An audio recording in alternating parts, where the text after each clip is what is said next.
बिहार चुनाव को लेकर बीजेपी का मास्टर प्लान लॉन्च, विपक्ष में मच गया घमासान। क्या है बीजेपी का ट्रिपल एम का फॉर्मूला? कौन से हैं वो 5 चेहरे जो बिहार में करने जा रहे हैं खेला?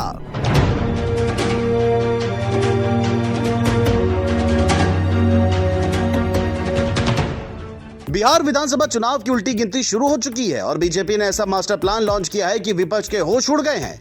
एनडीए ने ट्रिपल एम फॉर्मूले के साथ बिहार में ताल ठोक दी है। खासतौर पर महिला वोटरों को साधने के लिए बीजेपी ने पूरी ताकत झोंक दी है। 5 दमदार महिला नेताओं को मैदान में उतारने की तैयारी है जो बिहार में खेल करने की ताकत रखती हैं। ये चेहरे तेजस्वी यादव और महागठबंधन का सारा खेल बिगाड़ सकते हैं। पीएम मोदी की ताबड़तोड़ रैलियां, माता सीता के मंदिर का वादा और नीतीश की योजनाएं बिहार की सियासत को गरमा रही हैं। आखिर क्या है ट्रिपल एम फॉर्मूला और कैसे पलटेगा ये बिहार का सियासी खेल? चलिए पूरी सियासी कहानी बताते हैं। बिहार में पिछले 1 दशक से महिला वोटर पुरुषों से ज्यादा वोट डालती रही हैं। 2020 के चुनाव में 59.7% महिलाओं ने मतदान किया, जबकि पुरुषों की संख्या 54.6 थी। इस ताकत को भुनाने के लिए एनडीए ने महिला, मंदिर और मोदी की रणनीति बनाई।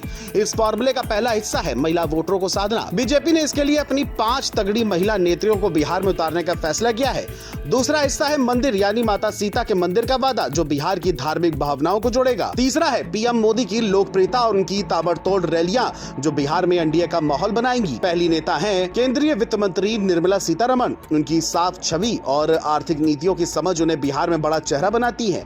वो महिलाओं के लिए स्वरोजगार वित्तीय योजनाओं जैसे उज्ज्वला और मुद्रा योजना को जमकर प्रचारित करेंगी। दूसरी है स्मृति ईरानी, जो अपनी दमदार स्पीच और ग्रामीण महिलाओं से कनेक्ट करने की काबिलियत के लिए जानी जाती है। वो शिक्षा, स्वास्थ्य और बिहार सरकार की 35% महिला आरक्षण नीति को हाईलाइट करेंगी। तीसरी है दिल्ली की सीएम रेखा गुप्ता, जो बिहार के प्रवासी वोटरों, खासकर वैश्य समुदाय को साधने में अहम रोल निभाएंगी। दिल्ली में बीजेपी की जीत में पूर्वांचलियों का बड़ा योगदान रहा और रेखा उस ताकत को बिहार में भुनाएंगी। चौथी है आंध्र प्रदेश की डी पुरंदेश्वरी, जिनकी रणनीतिक सोच और उन्हें खास बनाती है। वो मध्यम वर्ग और पिछड़ी जातियों की महिलाओं को जोड़ने पर फोकस करेंगी। पांचवी है तमिलनाडु की विधायक वनाथी श्रीनिवासन, जो बीजेपी महिला मोर्चा की पूर्व अध्यक्ष रही।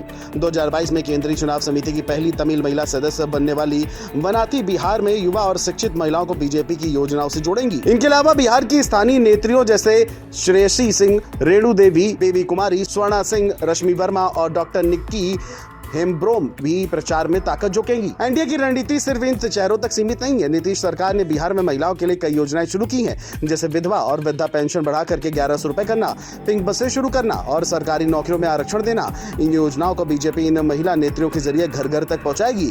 दूसरी तरफ माता सीता के मंदिर का वादा धार्मिक भावनाओं को साधने का बड़ा दाव है। बिहार में हिंदू वोटरों, खासकर महिलाओं के बीच में यह मुद्दा जोर पकड़ रहा है। विपक्ष, खासकर तेजस्वी यादव और उनका माई बाप यानी मुस्लिम यादव बहुजन अगड़ा महिलाएं गरीब फॉर्मूला इस बार कड़ी टक्कर का सामना कर सकता है। तेजस्वी की नौकरी रोजगार वाली जन विश्वास यात्रा को बीजेपी का ट्रिपल एम यानी महिला, मंदिर और मोदी फॉर्मूला सीधा चैलेंज दे रहा है। 2024 के लोकसभा चुनाव में आरजेडी ने गैर यादव, ओबीसी और मुस्लिम वोटरों को साधकर एनडीए को टक्कर दी थी, लेकिन बीजेपी का ये नया दाव उनके समीकरण बिगाड़ सकता है।